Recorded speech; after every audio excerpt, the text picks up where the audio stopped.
We are just 4 months out from the general election, and the campaign for U.S. Senate is ramping up. Congressman Colin Allred is challenging incumbent Senator Ted Cruz. They're vastly different candidates with different visions for how to represent you.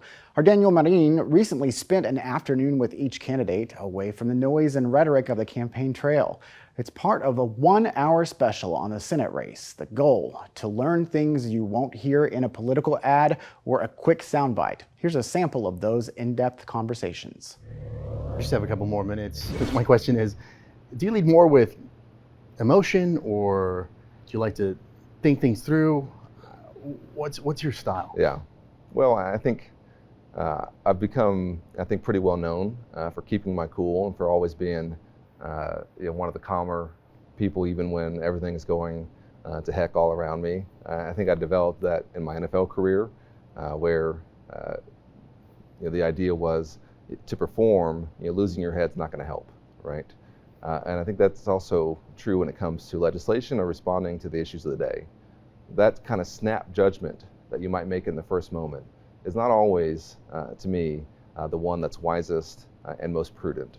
If you think things through and also put yourself in the shoes of someone who you might disagree with, you can sometimes find yourself understanding, well, maybe this is more gray than black and white. And I'm somebody who's comfortable with that. When I see Ted Cruz, I see somebody who I think sees everything in such stark terms, that it's either black or it's white, and he's always going to be fighting it. And to me, that's not my experience of life, and I don't think it is most Texans either. That often things are very complicated, and that smart people are often working hard to try and solve them. And that well-meaning people are out there who want to be consulted with. There are well-meaning folks, some of the folks I love the most in the world disagree with me on restoring a woman's right to choose here in Texas. I understand that. I'm a Christian, I went to Baylor, I'm a church-going man, I get it, okay? But I also understand that we need to have a more fulsome conversation about how we can both protect life, consistent, I think, also with protecting individual rights, right? To me, that's the kind of thing where you have to have leaders in place who want to take that approach.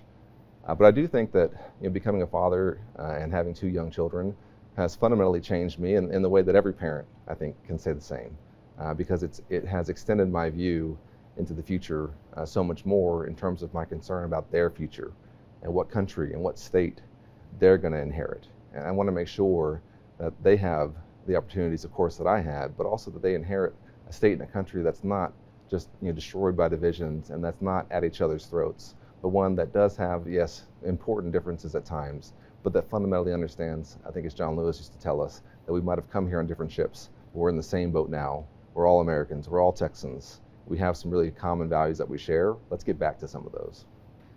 Okay, Congressman, thank you very much. Yeah, thank you, appreciate it. I've said a lot of times the difference between Republicans and Democrats, that Republicans' office, I think Republicans are terrible communicators. And that they communicate with their left brain, they communicate with logic. And so you get Republicans that get up and they put a green eye shade on, and they put up a pie chart and they say, if you look at the long-term actuarial soundness of the Social Security system, and listen, for those of us who care about numbers and facts, you can hear an argument and say, yeah, we need to do something to protect and save Social Security. That's persuasive. But a lot of people don't think that way. And Democrats, Republicans try to appeal to your brain. Democrats typically go for your heart. And so Democrats will just say, he wants to eat your children. And by the way, the heart is much more effective than the brain. If you were to pick one, there's no doubt the heart is more effective. What I think is most effective is to use both. Is to appeal to reason and logic and explain, but explain it in a way that it matters to you and your family. The best political advice I ever got in my life was early on, right when I was first running for office. I was getting ready to give a campaign speech somewhere. And Heidi told me, Ted, she said, remember, it's not about you. It's about them. It's about their families. It's about their kids. It's about their future. It's about their dreams. And you get so many political candidates, politicians that jump on stage, and the only word out of their mouth is I.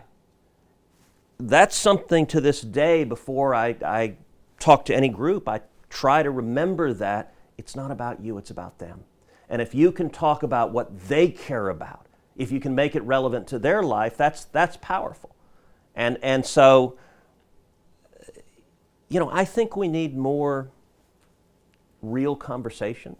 You can see more of our real conversations with the candidates. We put together a 1-hour special presentation, Campaign Context, The Race for Senate, will air Wednesday at 7 p.m. on most Nexstar stations across Texas. Check your local listings for details. So it's a really significant impact, and we really need to think about how we're responsive to that. Demand on the Texas power grid is rising faster than previously expected.